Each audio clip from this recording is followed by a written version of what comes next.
So let's talk about AI. Those two letters are sowing about as much discord and division as politics lately. A few weeks ago, I got into a bit of a heated debate with one of my patrons about the use of AI in order to polish up or help someone write a story. By the time it was over, I think he understood why I took such a hard stance against it and why I would not soften my language when chastising any would-be writer who uses it. AI is touted as being a tool to assist, but like with anything in life, even a useful tool can be considered a crutch in the hands of a novice that doesn't even understand the basics, like 6th grade grammar, for example, let alone all the other elements that go into writing a good book. So with that out of the way, let's get into the intro.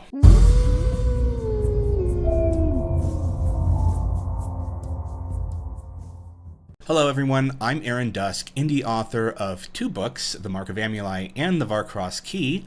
I'm currently working on the first draft of a little sci-fi novel that I've been writing for the last, month or so. And I'm hoping that by this year, I will be done with the rewrite and revision of When Life Gives You Werewolves, which will be my 3rd published book. This intro is going to be kind of long, so if you want to get straight to the topic of AI, just click on the appropriate timestamp below. So regarding the next book, I'm not going to be having public signups for the beta sessions this time because I have more than enough patrons and people on Discord willing to rip my writing apart. And once I'm satisfied with the outcome, it will be time to go through the painful, expensive, and arduous process of getting the story the rest of the way through publication. So be on the lookout for that if you're in my Discord or a member of my Patreon. I don't have a tentative release date as of yet. But once I get the process going, I'll have a bit more of an idea, probably by the end of the year. I do know that I do want to have this published by early next year.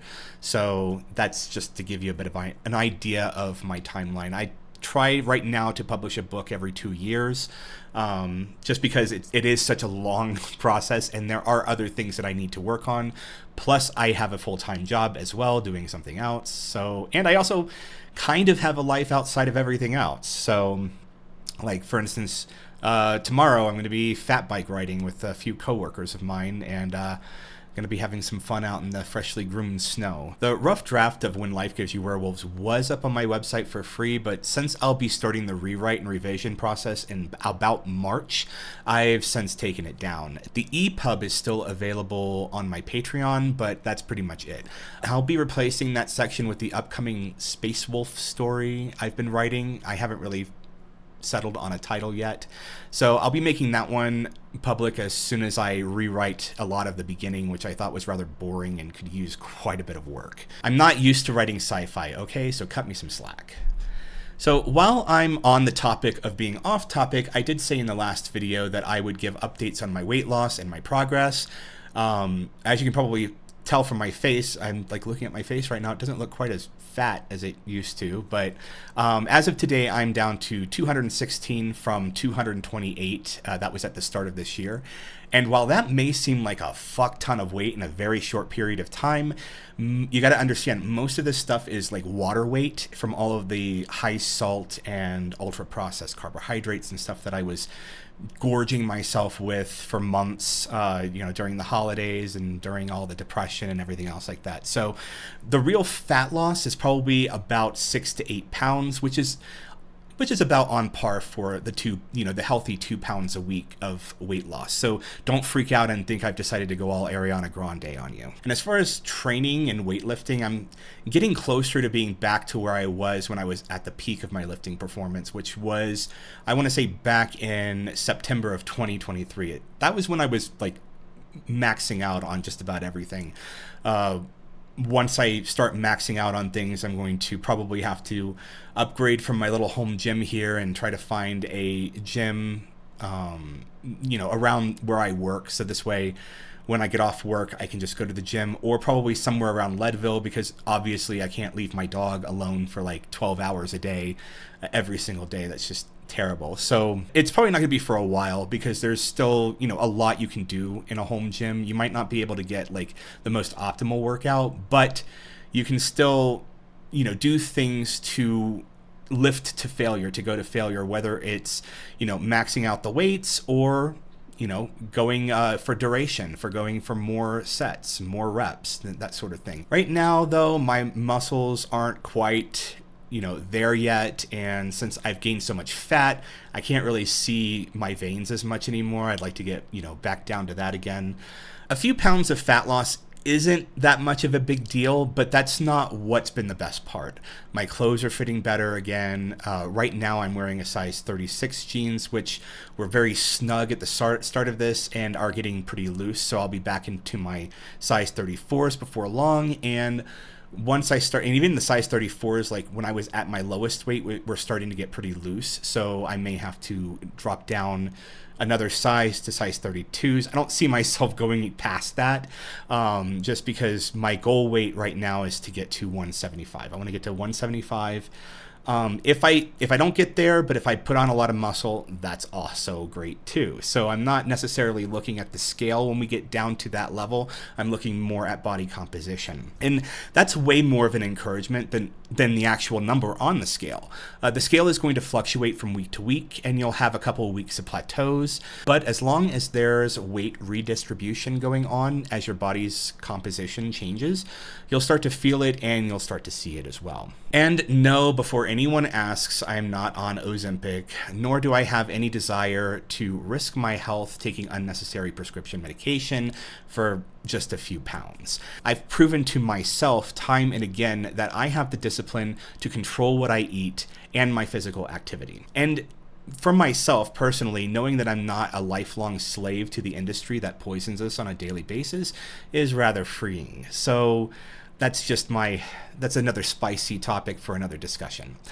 Anyways, if you want more in-depth information about my diet, exercise routines, and any kind of encouragement at all, I'll be dedicating a section of my website to health and weight loss in the near future sometime, so be on the lookout for that. And it's time for Aaron to piss a lot of people off again. Have you noticed how progressively lazy society has become?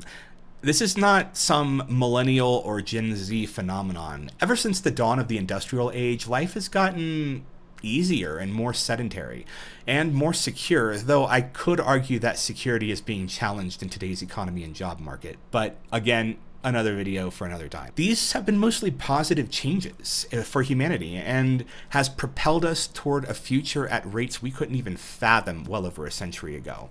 When you look at the technological advancements of human history, it took us several thousand years to achieve what we can do now in just a decade or two. AI is one of those promising technological advancements that's supposed to push humanity into the next tier of progress. But with all this progress and all the positives, we're starting to really notice a detriment to society that this is causing. The baby boomers and Gen X, and even us older millennials, have been around long enough to watch the world go from analog to digital. From watching everything go from real life to online. And work that was considered inefficient and expensive is being more streamlined with machines and less overhead. Even back in the day, there was always this fear that machines and much cheaper labor would stifle job growth and even cause a decline in meaningful employment for low-skill employees. Back in the 50s and 60s, and even into the 70s, before that recession, you didn't even need a high school diploma to make a standard living wage because these jobs were plentiful at the time. However, those good-paying jobs were replaced by a newer and cheaper unskilled labor market, retail and fast food service. And now, as AI is becoming more advanced, even those jobs are on the chopping block, as well as a surprising number of white-collar jobs. The tech bubble started to burst in the mid-2023. I think it was either 2023 or late 2022. And it was sparked by the beginning of the end of the hiring frenzy post-pandemic. And while, yes, the market is correcting itself, it's also kind of overcorrecting itself as well. What used to take a team of 6 to 8 software developers weeks or months to do can now take a team of 2 to 3 a few days or weeks with the help of AI. As someone who works in tech, I can tell you how prevalent AI has become in so many day-to-day things I do now.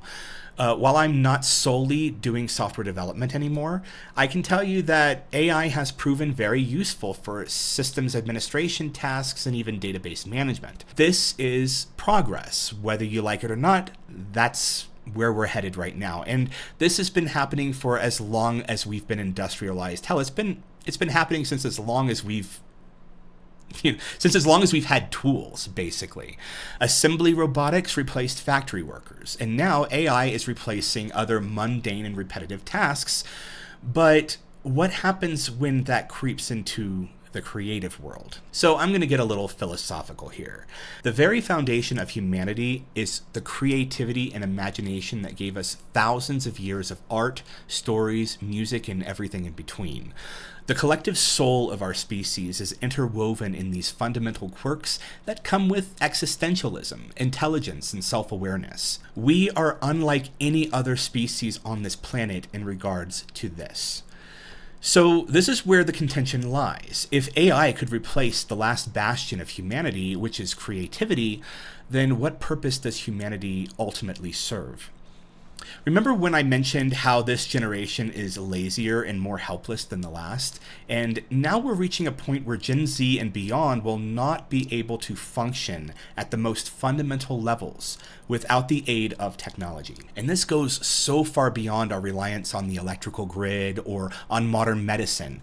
Did you guys see how people started to either shut down or get their fixes elsewhere when TikTok was banned for a hot minute? Now, I'm not going to get all boomer and blame like this generation or that generation, but I will say the way this generation is kind of relying on AI to do things like write school papers, make art, make music, and yes, even write, that's a problem. Instead of taking years to learn and hone a craft, we've gotten so far to the point of laziness where even creativity takes a backseat to convenience. Each generation has been intentionally marred and conditioned to accept this. 30-second attention spans are not some kind of genetic defect. It's a result of always being stimulated during every waking hour by media that's designed to sever those neurons. That, combined with terrible diets and increasingly sedentary lifestyles, is actually making us as a society collectively dumber. That's not hyperbole either. That's actual scientific fact. We really cannot afford to be dumber than we already are. Western society has seen a dramatic IQ drop over the last 20 years, and basic things like communication skills are being replaced by difficulty with constructive feedback and a lack of attention, and even a lack of being able to solve complex problems using intuition and rational thought. We're actually losing the ability to solve problems for ourselves, and instead we're relying on procedurally generated instructions regardless of what source they're from. And I don't really have to explain why this sets a very dangerous precedents for humanity going forward. We live in a time where mental illness statistics are higher than they've ever been throughout history.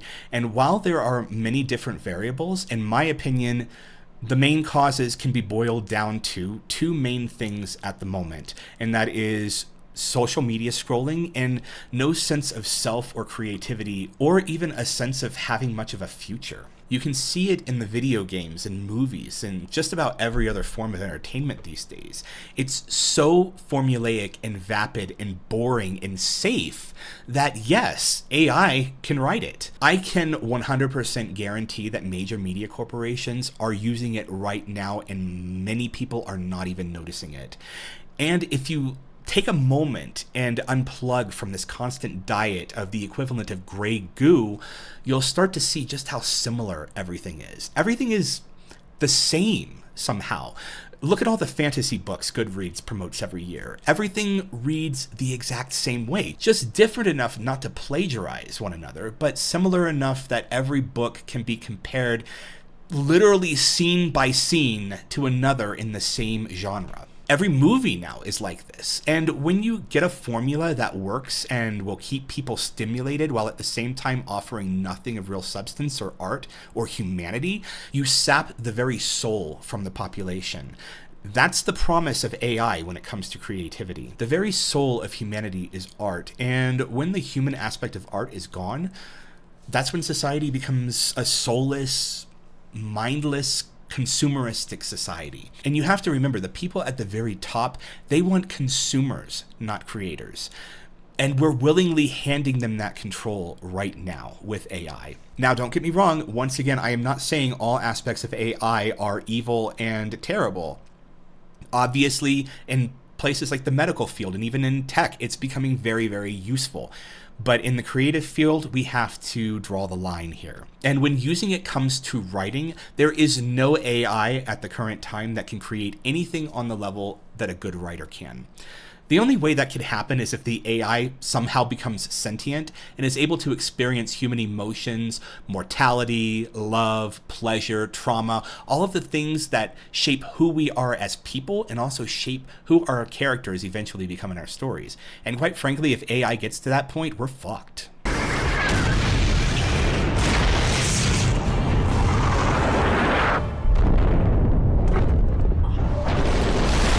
Using AI to help you write a story is like using a spell checker to help you learn how to spell words. It won't. What happens is you become so reliant on it that you never learn the fundamentals. And when you never learn the fundamentals, you never really learn how to do something. If you don't understand proper grammar, cadence, syntax, pacing, you won't understand the process of basic storytelling. And when you don't understand the process of basic storytelling, you're not a writer, and you never will be until you learn those. No, not everyone can be a good writer. I'm sorry. That's just not the case. Not everybody's going to be a good singer. Not everybody's going to be a good musician. Not everybody's going to be a good artist. Not everybody's going to be a good writer. You have to have a certain aptitude for it, and you have to have the drive to push yourself to improve. Now, don't get me wrong. This is not to say that not everybody can be a writer. Everybody can be a writer. Even chimps, when given enough time in front of a typewriter, can write a word or two. But that doesn't mean you're a good writer. It just means you write. I can draw stick figures with ease, but I'm not going to sit here and call myself a good artist. Everything I've done, from music to my technical career to my writing career, took decades of learning and practice. If you have not developed the basic skills required for writing good stories and books, then AI is not going to help you become a better writer. All you're going to do is just become reliant on it. And what have you really accomplished at that point? Currently, AI is taking the jobs of journalists and content writers. Now, I'm going to also be controversial as well. This is kind of what AI was designed to do, because this is mindless and mundane writing, okay? This is not creative writing. This is writing specifically, to optimize SEO or to, promote a business or whatever.